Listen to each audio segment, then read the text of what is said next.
standing on the east bank of the Pentecost River after just having completed a crossing of the Gibb River Road west to east. Now every year is different, and every season is different, and every part of the season can be different. So for clarity, today is the 30th of May 2026, so quite early in the season. And I'll offer some commentary on the Gibb River Road, and then I'll show you the rig so you can see whether you can make your own judgment of whether you want to give the Gibb River Road a shot or not. We found it relatively easy. The dreaded corrugations on the eastern section weren't really present. There's a few corrugations, but honestly we saw more corrugations on the way into Tunnel Creek than we saw on the rest of the Gibb River Road. And the dreaded shale on the western end, also pretty much non-existent. So what did we do? We let tyres down. I've been driving with the truck on 22 and 24. And the single axle van, the van behind us here, we've got a Jawa 2024 Jawa Sirocco, a single axle. Gross weight is around ATM is around 2.9 tonnes. So we've got a relatively high, we run with relatively high tyre pressures. We've got 50 in them at the moment and crossing the Gibb. These are cold pressures. We've also had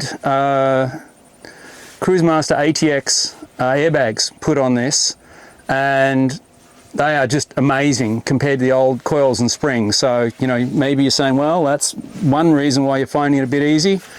So the truck, it's a 2019 Land Cruiser. It's got the ARB BP51 suspension in it. So it's got a 50mm lift, and it's got 31-inch wheels. So we've got 3 inches above a standard Land Cruiser. And I put all the BP51's got adjustable compression and rebound, and I wound them back to about 60% of their maximum numbers. Mostly on bitumen roads, I take them on almost 100% rebound and compression. So backed them off to about 60. It was a bit of a bouncy ride, but probably better than that than shaking the shit out of us. And to be honest, we found it pretty easy. Some of the other roads we did, I mentioned we went into Tunnel Creek, not too bad at all. We went into Mount Hart, no real issue. Mount Elizabeth Station, no real issue. Adcock, a little bit up and down, but again, you know, no real issue. So overall, to the best of our knowledge, nothing's broken, nothing's fallen off, everything's still tight. I did, after we got the van, I went around and checked every screw on the coachwork. I tightened everything I could find. A couple of screws were stripped out on installation, so I sized them up a little bit. And then I went around and I put red dots on every one of the screws. I used red paint, went around, put red dots on every one of the screws. So if you want to know if you're getting too much vibration and your doors are getting loose or anything like that, you can just tell if the red dots separate it. And that's about it. It was a great drive, a lot of fun. A lot of people, we slow right down. When we see oncoming traffic, we drop the dust trail, make everyone's life a bit easier. I wish other people would do the same. It's just sort of like polite, like you're not farting in someone's face with this massive dust trail. So appreciate everyone that did slow down, and to those that didn't, wish you would. That's about it.